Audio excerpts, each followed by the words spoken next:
All right. Welcome, welcome, welcome, and welcome. Welcome to this live. That's right. It's live. This is a live YouTube English lesson on January 11th.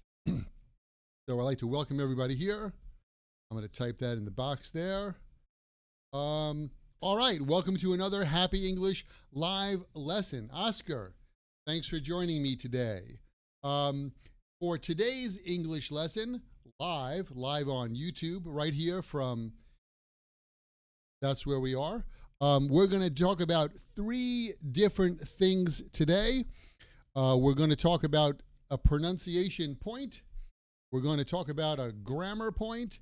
And we're also going to talk about some idioms, all here for you live on YouTube. So let's get started. The first thing that I want to talk about is the difference in pronunciation between S as in C and SH as in she. I know a lot of people have trouble with these. Tahani, hi, thanks for joining us. A lot of people have trouble pronouncing S or SH. So today I thought we would take a look at that. So the basic sound of the S sound is like snake. Snake. Julio, hi, welcome. We're talking about the pronunciation. Of, hello, Tahani. We're talking about the pronunciation of S sound in snake. So, for the S sound, your tongue, the tip of your tongue, should be just behind where your top teeth meet the roof of your mouth. So kind of up in that, if this is your mouth, your tongue should be just about here, pointing there, but not touching. That's the sound that you want.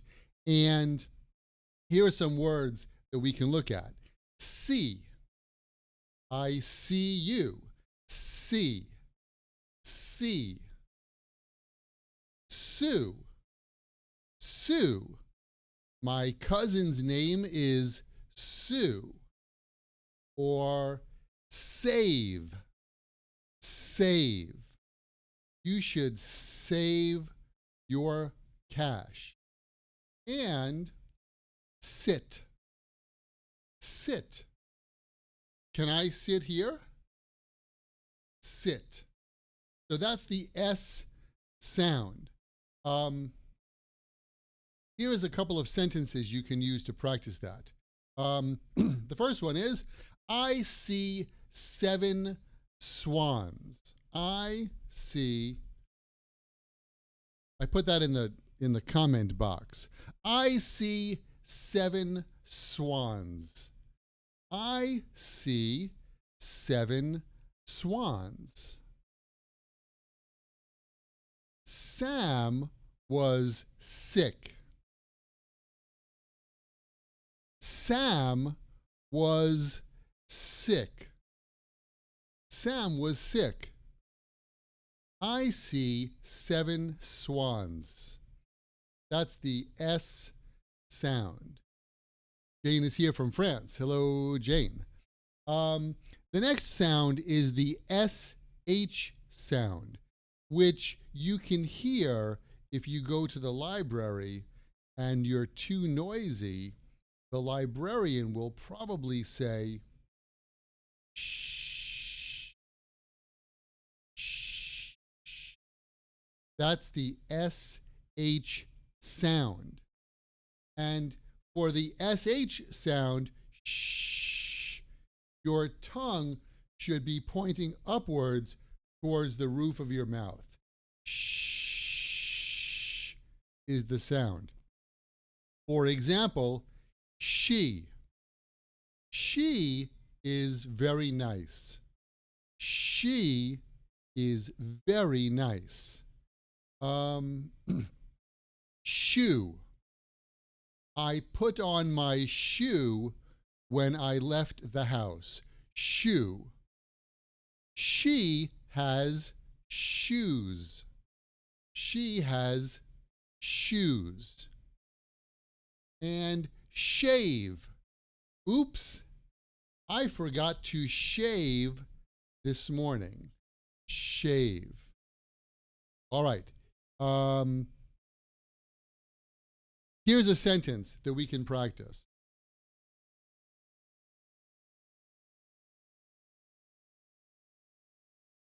If I can type that correctly.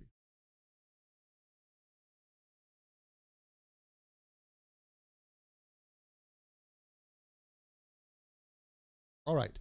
Should Tosh shave his mustache?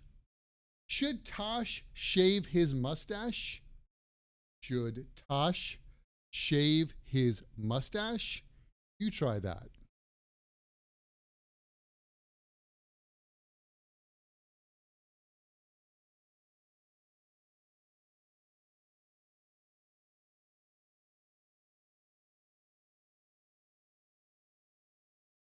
All right, let's put the SH and the S sound together in one sentence. This is a famous tongue twister in English, and a tongue twister is a sentence that makes your tongue twist around in a circle because it's hard to say. So, the sentence is, she sells seashells by the seashore. She sells seashells by the seashore. She sells seashells by the seashore. She sells seashells by the seashore. All right, that's the sentence. She sells seashells by the seashore. She sells seashells by the seashore.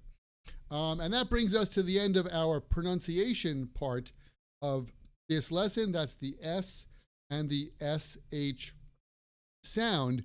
And if you're really interested in improving your English pronunciation, I do have an online video course that you can take. And if you click the link below my video here in the comments section, you can find a link for that with a special discount code for you guys who are so cool for joining me here on this live YouTube lesson. Actually, today is Wednesday, the 11th of, what is this? The 11th of January. I forgot what month it is. And this is my fourth live video English lesson, not video, live English lesson on YouTube this week, Sunday, Monday, Tuesday, and Wednesday today. So thank you guys for joining me. Dr. Chu is here. I think you're from Turkey, if I remember, you told me that yesterday. And Leandro is here from Brazil. Thank you so much for the kind words. Wilson is here. Thank you. All right, more people are here. I think it's time for more English. So the next thing that I want to talk about today is a grammar point, and that grammar point is how we use suggest and recommend. Now, in most cases, we have a verb followed by the object, which is a person.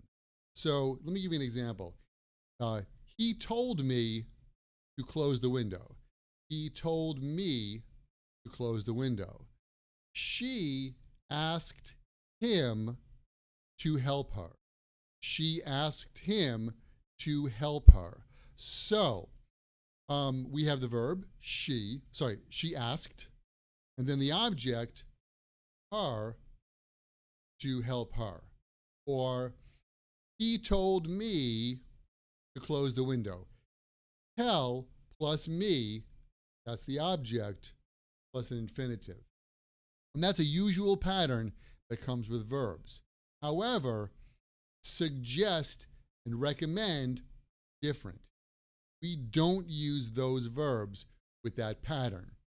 Actually, there are three patterns. I know counting is difficult. There are three patterns that we use with suggest and recommend, and that's what I want to show you today. All right, first pattern with suggest and recommend is we use suggest and recommend plus a noun. For example, if you like pizza, I recommend Lombardi's on Spring Street. It's a great place. I recommend Lombardi's. If you want to study English, I recommend Happy English. Oh yeah, you knew that already. Many doctors recommend aspirin for a headache. Many doctors recommend aspirin for a headache. So, suggest and recommend plus a noun. The second pattern is suggest and recommend plus a gerund. A gerund is the ing verb. So I could say, if you like pizza, I suggest eating at Lombardi's in Soho. You like pizza, I suggest eating at Lombardi's in Soho. And what? The personal trainer suggested using a treadmill for cardio training. The trainer suggested using a treadmill for cardio training. My doctor recommended taking aspirin for a headache. My doctor recommended taking aspirin for a headache. Right? So that's pattern 2. Pattern 1, suggest and recommend plus a noun. Pattern 2, suggest and recommend plus a gerund. Now, pattern 3 might be a little bit different than what you're expecting. In pattern 3, we use suggest and recommend plus a subject and a base verb. Let me repeat that. Suggest and recommend plus a subject plus a base verb. So I could say, if you like pizza, I recommend you go to Lombardi's on Spring Street. You like pizza, I suggest you go to Lombardi's on Spring Street. The personal trainer suggested I use a treadmill for cardio training. The personal trainer recommended I use a treadmill for personal training, for cardio training. His doctor recommends he take aspirin for a headache. You heard that correctly. His doctor recommends he take aspirin for a headache. He take, not he takes, right? It's a special case with suggest and recommend. I could say, if you want to improve your English, I suggest you visit my website. I suggest he visit my website. I suggest she visit my website. That's the key point about using suggest and recommend. Let me give you another set of examples. You like pizza? I suggest you eat at Lombardi's on Spring Street. I suggest he go to Lombardi's on Spring Street. In fact, if you come to New York, I suggest we go to Lombardi's on Spring Street. So it's suggest and recommend plus a subject. I suggest he is the subject, plus a base verb. I suggest he eat pizza at Lombardi's. That's the grammar point. And by the way, sorry, Lombardi's does not sponsor Happy English.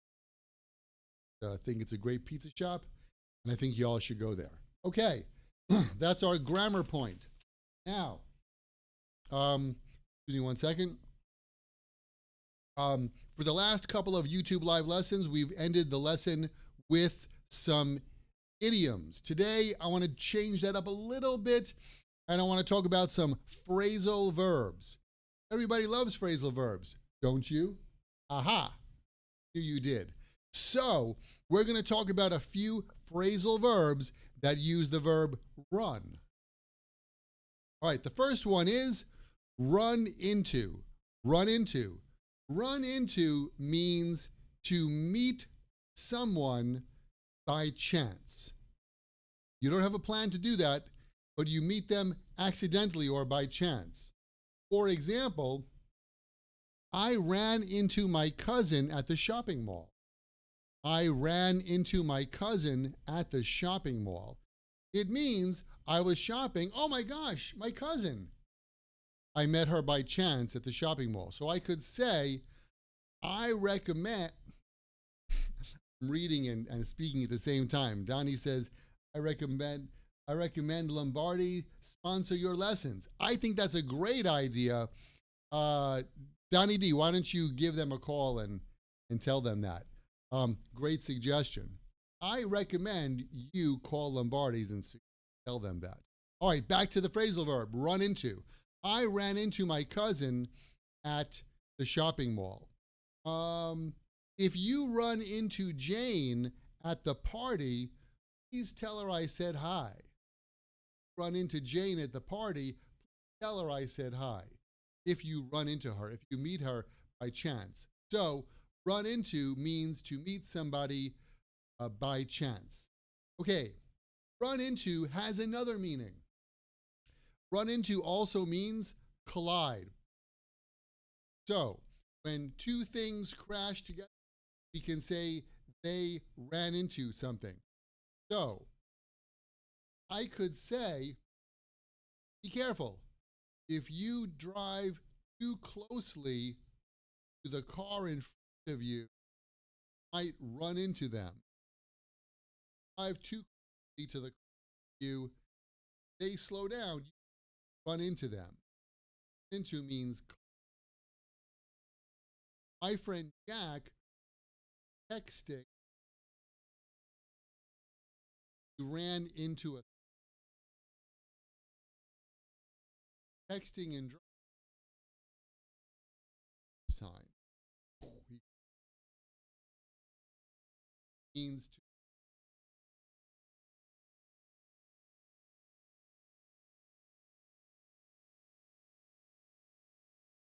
right. My audio dis again. Could that be? This happened yesterday. Oh, audio.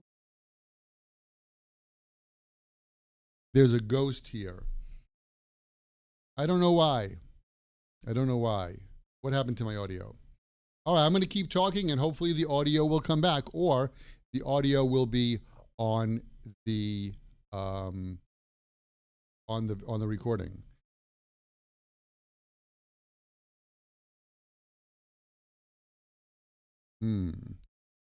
Something is strange. Something is strange. Let's see. Hello, hello, hello. Yes, the audio is bad. I've heard that. Why? Why? I do not know. Now, yes. Okay, thank you, Jane. All right, great. We're back. Hey, welcome back. So, in case you missed that, because there was no sound, run into means to meet by chance, and run into means to crash or collide. Okay, the next The next phrasal verb is run over. And run over also has two meanings. Okay, you can hear me. Great. So, run over. First of all, run over means to review something. Okay, so let's see. We're having a meeting tomorrow. We should run over the schedule. We should run over the schedule. Run over means to review or to check something so that there are no mistakes in it. We're going to run over the schedule. We're going to review the schedule. In the company, the boss said we should run over the price list before sending it to the printer. We should run over the price list before sending it to the printer. It means we should review the price list before sending it to the printer. That's run over. The other meaning of run over is to use more time than you had the schedule for. So for example, if you have a meeting and you say, okay, the meeting will be 30 minutes from 10 a.m. until 10:30, but the meeting finishes at 10:45, you can say the meeting ran over. The meeting ran over. It means we used more time than we scheduled. Here's another example. The concert ran over because the band did 3 encores. The band did 3 encores, so the concert ran over. The concert used more time than they had scheduled for it. So that's run over. So run over can mean to check something or review something, and run over can mean to use more time than you have scheduled. Leandro says check out too. So check out it's similar, but check out is usually used when you want to show someone something. I could say, hey, check out my Happy English coffee cup, means take a look at it or look at it. But run over means to review something to see if there are any mistakes or troubles. So check out means to look at something, and run over means to review or check something for mistakes. So that's the meaning of that. All right, so the last one is run out of. And when you run out of something, you have no more. For example, today I ran out of Ricola. So I went to the store and I bought another package of Ricola. No, our lesson is not sponsored by Ricola either. I suggest they sponsor me too. Julio says, analyze something carefully. Right. Run over is analyze something carefully. Thank you very much, Julio, for that. All right. So, and then run out of. And run out of, for example, I ran out of time, which means I don't have any more time. And actually, I ran out of time. That's right. That's all the time that we have for today's lesson. Oh my God, that was so quick. I feel like these lessons go really quickly. Well, here you go. Another live YouTube English lesson coming to you from New York right here. And before we go, I'd like to tell you that there will be more live English lessons coming tomorrow. That's right. Another Happy English Live. So if you have time, come and join me. Tell your friends. Don't forget, please subscribe. And also, please check out myhappyenglish.com. That's right over here, myhappyenglish.com. And if you go there, you can see over 1,000 free English lessons on my website just for you guys. And in the comments section below, I have a couple of special offers for my online courses. That's it. What else can I say? Thank you so much for joining me today. It was great to see you here again. Happy English Live on YouTube. And I look forward to seeing you guys again in the next live broadcast. I'm not sure what time. So check social media, check Instagram, check my Facebook page, check your email, and I will see you at the next live event. All right, guys, have a great day, and I'll see you next time right here at Happy English.